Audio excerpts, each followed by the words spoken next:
With 15 on the clock to Barnes. Arizona lead. I was a fierce competitor. Adia Barnes easily down along the baseline. My game was not pretty. It was actually very ugly.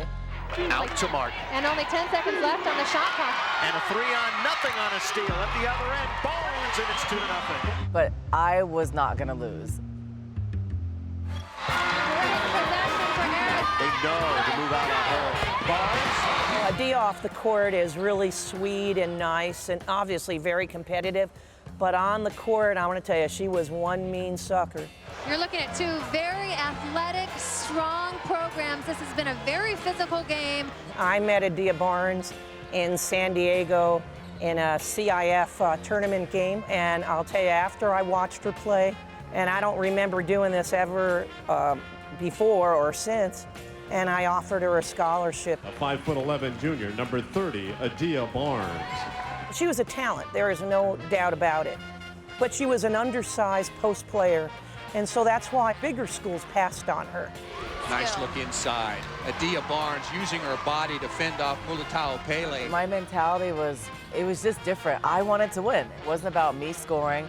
It wasn't about me getting the most rebounds. It was a win, and it was to find a way to win. It was to get my teammates to win. But for me, I didn't know another way. It wasn't okay to me not to work hard. It wasn't like if someone would have scored 30 points in a row on me, I would have put them on the floor. I would have said, okay, well, that's going to break your rhythm. I don't know. I don't know why. It's just who I am. Watch out for Barnes, though. She is so athletic. By her senior season at Arizona, Adia Barnes, the under-recruited and undersized forward, earned first-team All-American and Pac-10 Player of the Year honors in 1998. She went on to play 12 seasons in the WNBA and overseas. I was playing in Italy. I was older. I was at the end of my career. She was the player of the other team, and I was the assistant coach of the opponent. After the game, he was like staring at me, and I was like, what's he looking at? And as soon as she finished, she was walking to go warm up, and all I did is just I gave her a high five, and we smiled at each other. But I did think he was cute, but I didn't know if he spoke English, or I didn't know. Then he got my number and called me a couple weeks later. So I said, do you remember me? I'm the assistant coach of the team that you played against, and she was very surprised. That dynamic at first was hard because I was supposed to move to Italy. And then at the end, I was kind of like, well, I think I want to coach. I want to see how I like it. If I don't like it, then I'll retire. Coach Barnes and Coach Copa married and relocated to the United States. She spent 4 seasons as an assistant at the University of Washington before her alma mater came calling. Without any further ado, we are absolutely thrilled to welcome our new women's basketball coach, Adia Barnes. It's a dream to come back here for me, the memories. And this is the foundation for me. This is where it started.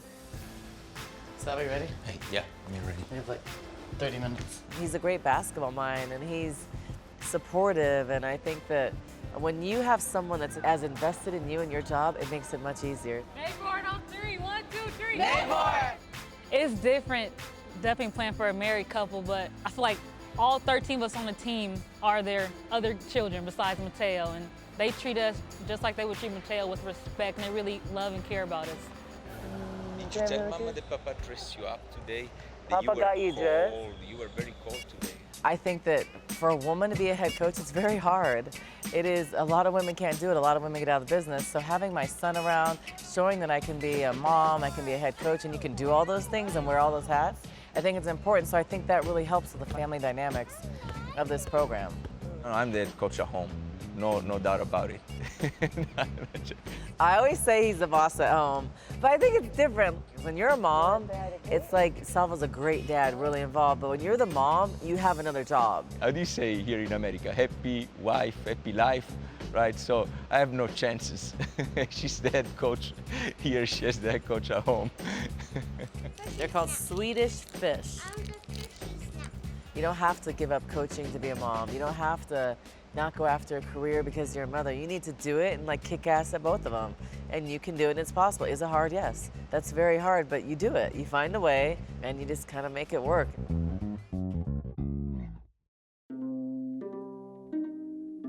In December of 2017, Coach Barnes and Coach Copa found out their family of 3 would be expanding to 4. Adia was pregnant. after a couple weeks, I was deathly ill. And so I thought that I'm having a girl, so I was like, I'll be sick, it's okay, I'm having a girl, it's great.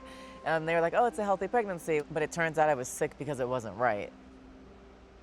During practice on February 1st, while her team was on the court stretching, Coach Barnes took a call from her doctor. At the beginning of her second trimester, Adia had miscarried.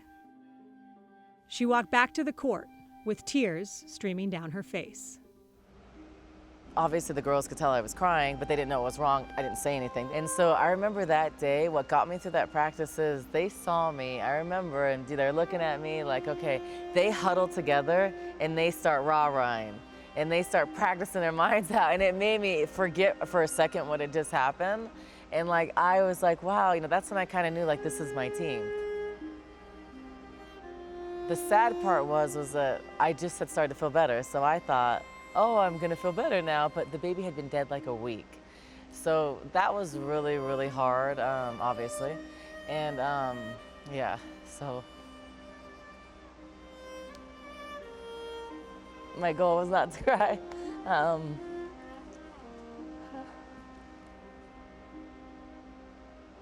don't know why I still cry, but it's just silly, sorry.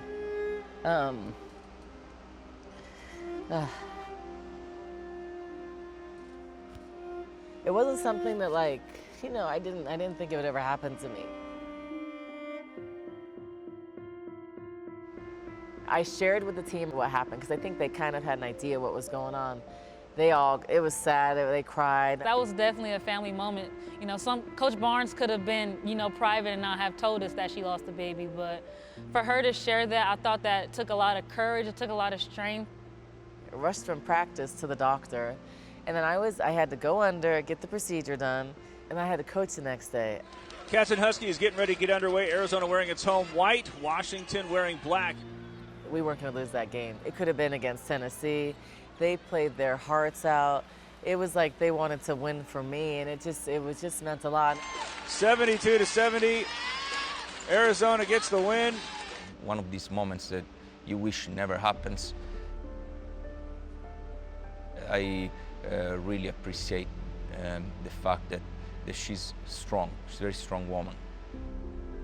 It was hard.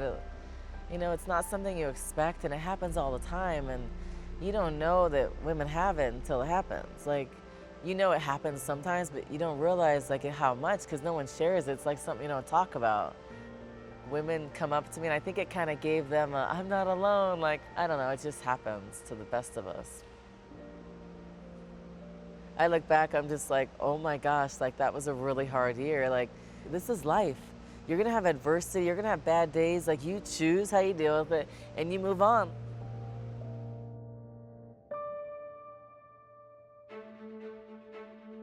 Now, after facing the toughest year of her life and entering her third season as head coach, Adia Barnes and the Wildcats are poised to make noise in the Pac-12.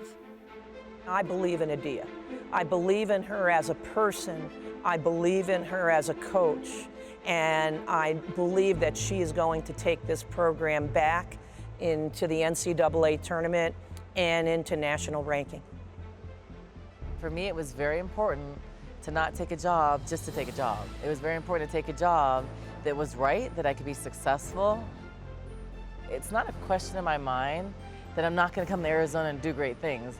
For me, it's not a thought. It's like, yeah, you know, you recruited a top class, yeah. It's what I expected, because I believe when you do things the right way and the success comes. So I think it's just a matter of time.